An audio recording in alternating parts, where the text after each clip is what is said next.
ये बहुत प्राचीन काल की बात है। द्रविड़ देश में इंद्रद्युम्न राजा राज्य करते थे।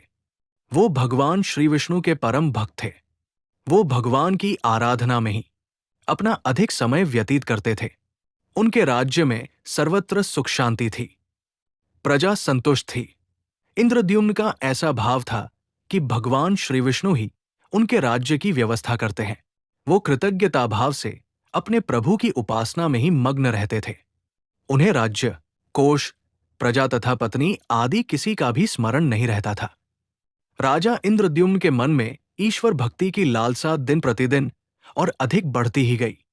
इस कारण उन्होंने राज्य का त्याग कर दिया और वो मल्य पर्वत पर रहने लगे। उनका वेश तपस्वियों जैसा था। सिर के बाल बढ़कर जटाएं बन गई थी।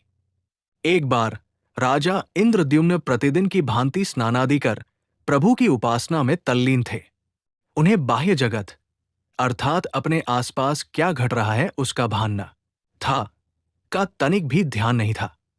उसी समय महर्षि अगस्त्य अपने समस्त शिष्यों के साथ वहां पहुंचे। राजा ध्यानस्थ बैठे हुए थे। उन्हें महर्षि के आने का पता ही नहीं चला। महर्षि का यथोचित स्वागत न होने से वो क्रोधित हो गए। क्रोध में आकर महर्षि ने राजा इंद्रद्युम्न को शाप दे दिया।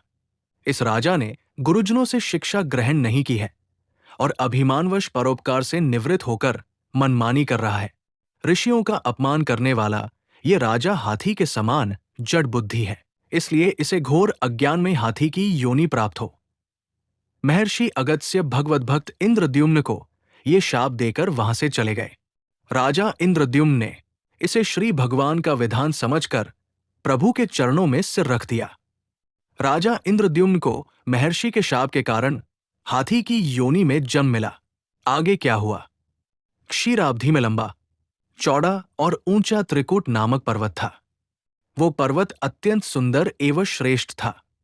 उस पर्वतराज त्रिकूट की तराई में भगवान वरुण का ऋतुमान नाम का जल क्रीड़ा करने का सरोवर था। उसके चारों ओर दिव्य वृक्ष थे। वे वृक्ष सदा पुष्पों और फलों से लदे रहते थे। उसी सरोवर के समीप एक घना जंगल था जिसमें अनेक हाथी हथिनियों का समूह रहते थे। महर्षि के श्राप से इंद्रद्युम्न राजा को हाथी की योनि प्राप्त हुई थी। वह भी इसी जंगल में रहते थे। वह अत्यंत शक्तिशाली और पराक्रमी थे। उसका नाम गजेंद्र था। एक बार गजेंद्र प्यास से व्याकुल हो गया। वो प्यास बुझाने के लिए पानी ढूंढ रहा था। ऋतुमान सरोवर में अनेक कमल पुष्प खिले हुए थे। उन कमल पुष्पों की सुगंध चारों ओर फैल रही थी।